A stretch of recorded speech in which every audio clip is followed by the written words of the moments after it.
வணக்கம். அரசறிவியல் பாடப்பரப்பில் ஒவ்வொரு வருடமும் 1978ஆம் ஆண்டு யாப்பில் பாராளுமன்றம் தொடர்பான விடயங்கள் பல்வேறு வினா, அதே போல குருவினா போன்றவற்றில் இந்த பாராளுமன்றம் தொடர்பான வினா ஒவ்வொரு முறையும் வந்து கொண்டிருக்கு. பகுதி ஒன்றுல 2019ஆம் ஆண்டு பிரதான பரீட்சையில பகுதி 2ல இந்த பாராளுமன்றம் தொடர்பான விடயங்கள் வந்தது.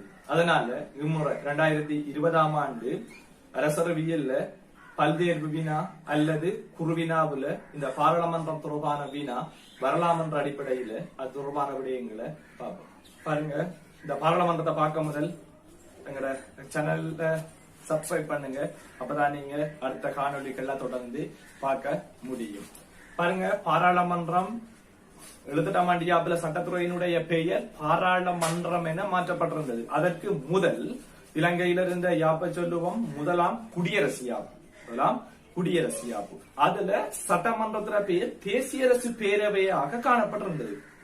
நம்ம அந்த தேசியரசு பேரவை தொடர்பாக ஐக்கிய தேச கட்சி அதே போல ஏனையவர்கள் அது தொடர்பாக பல்வேறு விமர்சனங்களை முன்வைத்திருந்தாங்க. அதனாலதான் 78ஆம் ஆண்டு யாப்ப வரையக்குள்ள அந்த தேசிய அரசு பேரவை நீக்கப்பட்டு அதற்கு பதிலாக 78ஆம் ஆண்டு யாப்புல பாராளுமன்ற முறை உருவாக்கப்பட்டது. இந்த பாராளுமன்றத்துல ஆரம்பத்துல பாராளுமன்ற உறுப்பினர் தொகை 196ஆக காணப்பட்டிருந்தது. பின்னர் யாப்புல கொண்டு வந்த 14வது திருத்த சட்டத்தின்படி தேசிய பட்டியல் என்ற ஒரு முறை அறிமுகமாகுது. இதோட இணைந்து மொத்த உறுப்பினர்கள் 196, 29, 225ஆக மாறுது. எனவே இந்த பாராளுமன்றத்துல 196 உறுப்பினர்கள் விகிதாசார பட்டியல் முறை அடிப்படையில மக்களால தெரிவு செய்யப்பட்டனர்.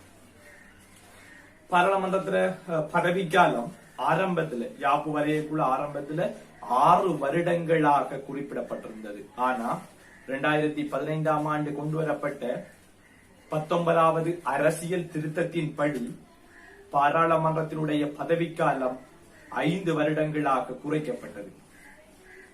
பாராளுமன்ற தேர்தல் முடிந்தவுடன் முதலாவது கூட்டம் நடைபெறும். எலெக்ஷன் தேர்தல் முடிந்தவுடன் முதலாவது கூட்டம் கூட்டப்படும். அப்படி அந்த முதலாவது கூட்டம் பாராளுமன்றத்துல அமர்வுன்னு சொல்லுவோம். அந்த பாராளுமன்ற அமர்வுல முதலாவது அமர்வுல ஜனாதிபதி தலைமை தாங்கி அரச கொள்கை விளக்க உரையை வாசிப்பார். அந்த சந்தர்ப்பத்துல விவாதத்துக்கு விடப்படும். அதன் பின்னர் அந்த பாராளுமன்ற உறுப்பினர்கள் அதை ஏற்றுக்கொள்ளணும். அப்படி அந்த பாராளுமன்ற உறுப்பினர்கள் அரச கொள்கை விளக்க உரையை ஏற்றுக்கொள்ளாட்டி பாராளுமன்றம் ஜனாதிபதியால கலைக்கப்பட மாட்டாது. மாறாக மீண்டும் ஜனாதிபதியால பாராளுமன்றம் கூட்டப்பட்டு அரச கொள்கை விளக்க உரை வாசிக்கப்படுகின்ற சந்தர்ப்பத்தில் அதன் போதும் 2வது தடவையும் அது தோற்கடிக்கப்பட்டா பாராளுமன்றத்தை ஜனாதிபதி கலைத்து மறு தேர்தல் அறிவிக்கப்படும். அவ்வாறு இல்லாம பாராளுமன்ற உறுப்பினர்கள் அந்த அரச கொள்கை விளக்க உரையை ஏற்றுக்கொண்டா அதற்கு பிறகு பாராளுமன்றத்துல பெரும்பான்மையை நிரூபிக்கின்ற கட்சி ஆட்சியை கைப்பற்றிக் கொள்ளும். அதற்கு பிறகு பாராளுமன்றத்தை வழிநடத்தி போறதுக்கு அந்த சபையிலிருந்து தலைவர்கள் தெரிவு செய்யப்படுவாங்க. முதலாவது சபாநாயகர், 2வது உப சபாநாயகர், 3வது குழுக்களின் தலைவர் தெரிவு செய்யப்படுவாங்க. அவர் சபாநாயகர் கூட்ட தலைமை வாங்குவார். அவர் இல்லாத சந்தர்ப்பத்திலே தலைமை வாங்குவா உபசபாநாயகரும் இல்லாத சந்தர்ப்பத்தில் குழுக்களின் தலைவர் இல்லாத சந்தர்ப்பத்தில் பாராளுமன்ற உறுப்பினர்கள் தெரிவு செய்கின்ற அந்த உறுப்பினர் அந்த பாராளுமன்ற கூட்டங்களுக்கு தலைமை ஆகலாம். யாப்புல பாராளுமன்றத்துல ஒரு கூட்டம் நடக்கணும் என்று சொன்னா கட்டாயம் 20 பேர் கலந்து கொள்ளணும். அது சொல்லுவாங்க கூட்ட நடப்பன் என்று சொல்லி. 20க்கு குறைவான உறுப்பினர்கள் பாராளுமன்ற கூட்டங்களுக்கு போற சந்தர்ப்பத்துல சபாநாயகர் அத கூட்டத்தை இன்னொரு தேதிக்கு அதை ஒத்தி வைக்கலாம். பாராளுமன்ற கூட்டம் அப்படி பாருங்க, பாராளுமன்றத்துல பதவிக்காலம் எத்தனை சொன்னோமே 5 வருடம். பாராளுமன்ற பதவிக்காலம் எத்தனை 5 வருடம். 5 வருடத்துக்கு கூட பாராளுமன்றத்தை மீண்டும் நீடிக்க முடியும். எப்படி என்றா ஒப்பங்கோடலுக்கு வந்து மக்கள் தீர்ப்பொன்றின் ஊடாக ஒப்பங்கோடல விட்டு பாராளுமன்றத்துல பதவிக்காலத்தை அதிகரிக்க முடியும். 1982ஆம் ஆண்டு அவ்வாறு ஒப்பங்கோடலுக்கு விட்டு பாராளுமன்றத்துல பதவிக்காலம் மீண்டும் நீடிக்கப்பட்டதாக சொல்லப்படுது. பாருங்க, பாராளுமன்ற உறுப்பினர்கள் சபாநாயகர் முன்னிலையில சத்திய பிரமாணம் பண்ணி பதவியை ஏற்றுக்கொள்ளும் என்று சொல்லி யாப்புல 6வது திருத்தம் குறிப்பிட்டிருக்கு. இந்த சபாநாயகர் ஆளுங்கட்சியை சேர்ந்தவராகவோ எதிர்கட்சியை சேர்ந்தவராகவோ அல்லது ஏனைய ஒரு கட்சியை சேர்ந்தவராகவோ இருக்கலாம். அவர் செயற்பாட்டின் போது கட்சி நடவடிக்கையிலிருந்து விடுபட்டு செயற்பட்டவரா அவரு இருக்கணும். பாராளுமன்றத்துல ஒரு மசோதாவை கொண்டு வரக்கூட சாதாரண மசோதாவா இருக்கலாம், அது விசேட மசோதாவா இருக்கலாம். மசோதாண்ட சட்டமாக்குறதுக்கு முன்பு கொண்டு வரப்படுகின்ற அந்த தீர்மானத்தை தான் நாம் என்று சொல்லுவோம் சட்டம், என்ன மசோதா. அந்த மசோதாவுக்கு இறுதி ஒப்பம் வர்றது சபாநாயகர்.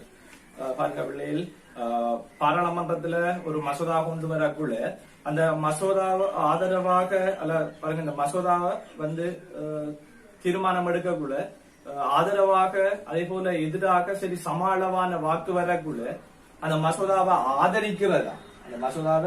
ஆதரிக்கிறதா அல்லது எதிராக வாக்களிக்கிறதா அந்த உறவாக தீர்மானம் எடுக்கிறது சபாநாயகர்.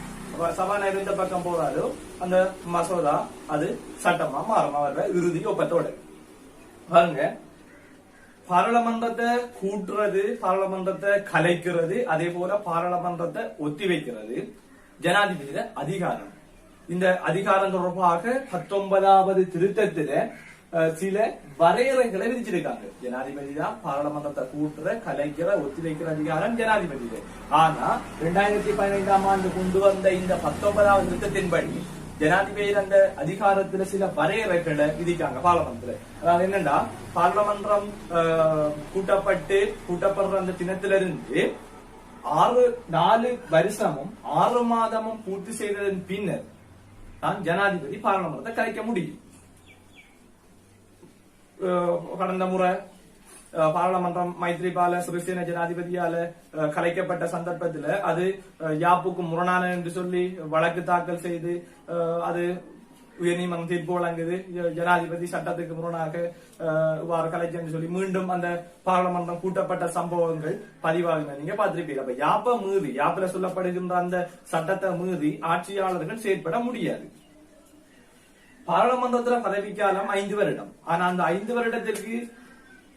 வருடத்திற்கு மேலதிகமாக பாராளுமன்றத்தை நீடித்துக் கொள்ள முடியும். அப்படின்னு சொன்னா மக்கள் தீர்ப்பு ஊடாக, மக்கள் தீர்ப்புக்கு விட்டு மக்கள் ஏற்றுக்கொண்டாங்க, ஒப்பங்கோடல் சொல்லுவோம். அதுல மக்கள் ஏற்றுக்கொண்டாங்கன்னு சொன்னா பாராளுமன்றத்துல பதவிக்காலத்தை நீடித்துக் கொள்ள முடியும்.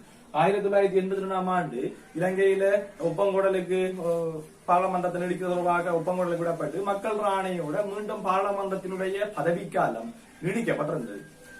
பாருங்க, அடுத்த விஷயம் பார்க்க போறோம் என்னன்னா, இந்த பாராளுமன்ற உறுப்பினர்கள் பதவி வெற்றாகின்ற சந்தர்ப்பம். பாராளுமன்ற உறுப்பினர்கள் பதவி வெற்றாகிற சந்தர்ப்பம் ஒன்று, அவரு மரணம் அடைந்தார், இறந்து போனா அவர பதவி வெற்றாகும்.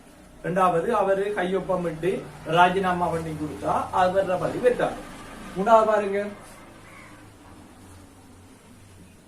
அவரு பாராளுமன்ற உறுப்பினர் தெரிவு செய்யப்பட்டும் அவர் ஏற்கனவே பகிரங்க சபை உறுப்பினர் அந்த பதவியை ராஜினாமா பண்ணாம அந்த அரச பதவி என்று சொல்லுவோம்.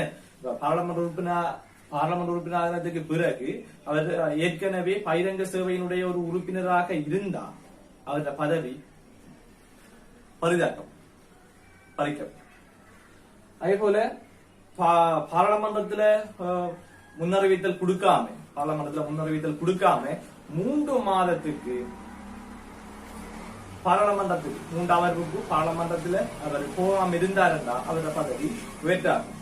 அதேபோல அவர் தெரிவு செய்யப்பட்ட பாராளுமன்ற உறுப்பினரான விதம் சட்டத்துக்கு முரணானது என்று சொல்லி அங்க தீர்ப்பு வழங்கப்பட்டா அவர பதவி வெற்றாகும். அதேபோல பாராளுமன்றம் கலைக்கப்பட்டா அவருடைய பதவி வெற்றாகும். இவ்வாறு பாராளுமன்ற உறுப்பினர்கள் பதவி வெற்றாகுன்ற சந்தர்ப்பத்தை நாம பார்த்தோம். அடுத்த விஷயத்த பாருங்க, இந்த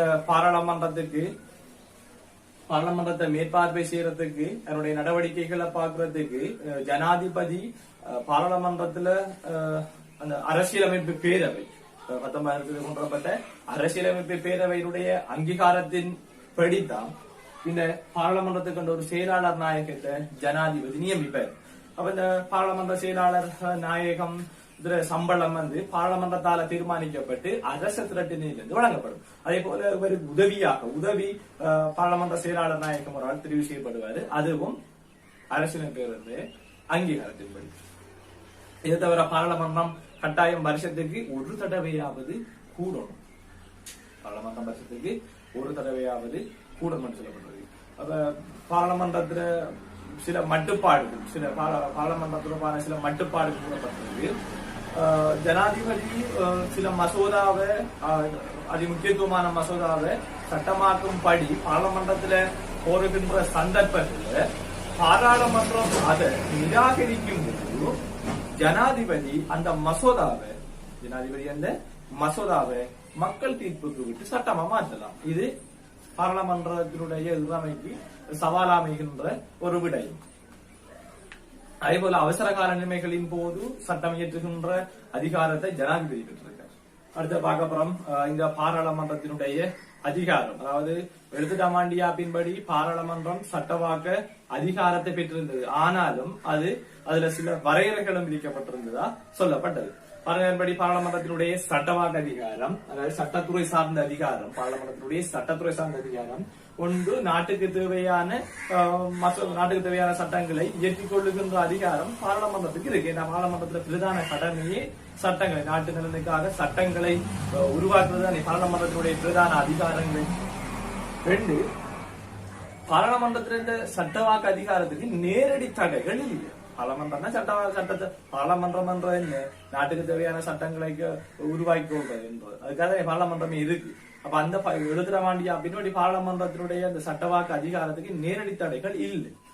பாருங்க பிள்ளைகள், இந்த பாராளுமன்றத்துல கொண்டு வரப்படுகின்ற மசோதாவை புனராய்வு செய்கின்ற அந்த அதிகாரம் உயர்நீதிமன்றத்துக்கு வழங்கப்பட்டிருக்கு. அதாவது பாராளுமன்றம் கொண்டு வருகின்ற அந்த மசோதா யாப்புக்கு முரணா இல்லையா என்ற தொடர்பாக உயர்நீதிமன்றம் புனராய்வு செய்து அதற்கான தீர்ப்பை வழங்கலாம். அதேபோல யாப்ப திருத்துறது, யாப்ப மாற்ற அதிகாரம் இந்த பாராளுமன்றத்துக்கு இருக்கு. ஆனா அதுல சில வரையறைகளும் விதிக்கப்பட்டிருக்கு. அடுத்த பாருங்க, பாராளுமன்றத்தினுடைய நிர்வாகத்துறை சார்ந்த அதிகாரத்தை பார்க்கக்குள்ள ஜனாதிபதி, அதாவது நாட்டினுடைய நிறைவேற்றுத்துறையினுடைய தலைவராக இருக்கின்ற அந்த ஜனாதிபதிக்கு எதிராக குற்ற பிரேரணையை கொண்டு வந்து பதவி நீக்கின்ற அதிகாரத்தை பாராளுமன்றம் பெற்றிருக்கு. அதே போல பிரதமர்கள், அமைச்சர்களுக்கு எதிராக நம்பிக்கையில்லா தீர்மானம் கொண்டு வந்து அவர்களுடைய பதவியை நீக்கின்ற அதிகாரம் இந்த பாராளுமன்றம் பெற்றது. அதே நாட்டினுடைய உயர் அதிகாரிகளுக்கு எதிராகவும் நம்பிக்கையில்லா தீர்மானம் கொண்டு வருகின்ற அதிகாரத்தை, குற்றப்பிரணையை கொண்டு வருகின்ற அதிகாரத்தை இந்த பாராளுமன்றம் பெற்றிருக்கு. அதே போல பாருங்க, அமைச்சர்கள், பிரதமர் அமைச்சர்கள் பாராளுமன்றத்திலிருந்து தானே தெரிவு செய்யப்படுறாங்க. அதனால நேரடியாக இந்த பிரதமர் அதே போல அமைச்சர்களை கட்டுப்படுத்துற அதிகாரத்தை பாராளுமன்றம் பெற்றிருக்கு. அதாவது பிரதமர் அமைச்சர்கள் அந்த செயற்பாடு தொடர்பாக வினாக்கள் தொடுத்தல், அவர்களுக்கு எதிராக நம்பிக்கையில்லா தீர்மானம் கொண்டு வருதல் போன்ற விடயங்களை நாம் இங்க சுட்டி காட்டலாம். அதுபோல பாருங்க, நிறைவேற்றுத்துறை நிதியை செலவிடணும் என்றா பாராளுமன்றத்துல அங்கீகாரம் வேணும். அதுபோல வரவு செலவு திட்டத்தை ஏற்றுக்கொள்றதும் பாராளுமன்றம். இப்ப நாட்டினுடைய நிறைவேற்றுத்துறை வரவு செலவு திட்டத்தை பாராளுமன்றத்துல கொண்டு வாசிக்கக்குள்ள அந்த வரவு செலவு திட்டத்தை பாராளுமன்றம் தான் ஏற்றுக்கொள்றது, நிராகரிக்கிறது பாராளுமன்றத்தினுடையது. முதலாவது தரம் அந்த வரவு செலவு திட்டம் தொடர்பான வாக்கெடுப்பு நடக்குள்ள முதலாவது வரவு செலவு திட்டம் தோற்கடிக்கப்பட்டா பாராளுமன்றம் கலைக்கப்பட மாட்டாது. ஆனா இரண்டாவது தடவையும் வரவு செலவு திட்டம் பாராளுமன்றத்துல தோற்கடிக்கப்பட்டா ஜனாதிபதியால பாராளுமன்றம் கலைக்கப்படும்.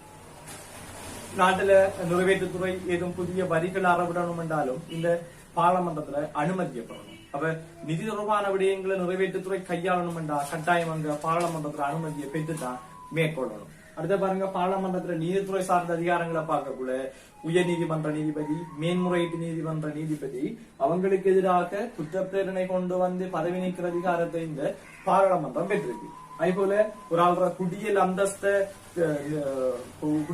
தீர்மானிக்கிறார், குடியல் அந்தஸ்தை பறிக்கின்ற அதிகாரத்தை இந்த உயர் நீதிமன்றம் பெற்றது. இந்த ஒரு ஆள்ற குடியல் அந்தஸ்தை பறிக்கின்ற அதிகாரத்தை பாராளுமன்றம் பெற்றிருக்கு. அப்ப அந்த அடிப்படையில 7 வருஷம் ஒரு ஆள்ற குடியல் அந்தஸ்தை பறிக்கலாம். இலங்கையில ஸ்ரீமாவோ பண்டாரநாயக்கனுடைய அந்த குடியல் அந்தஸ்தை 7 வருஷம் பறித்ததாக சம்பவங்கள் இடம்பெற்றிருக்கு. இவ்வாறு பாராளுமன்றத்திற்கான பல்வேறுபட்ட விடயங்கள் இருக்கு. நிறைய நான் உங்களுக்கு பெஸ்பாட்டுக்கு ஏத்த மாதிரி தான் விளங்கப்படுத்தினேன். அதாவது ஏனென்றா கடந்த முறை பாராளுமன்றம் தொடர்பான வினா 10 மார்க்ஸ் வினாவுக்கு வந்துட்டு, அதனால நீங்க அதை பகுதி 2ல பாராளுமன்றம் தொடர்பாக விரிவாக ஆராய வேண்டிய அவசியம் இல்லை. அதனால பல்தேர்வு வினாவுக்கும் குறுவினாவுக்கும் ஏற்ற மாதிரி பாராளுமன்றத்தை வாய்க்கு கொள்ளுங்க. இந்த முறை அது உங்களுக்கு உதவியா இருக்கும்.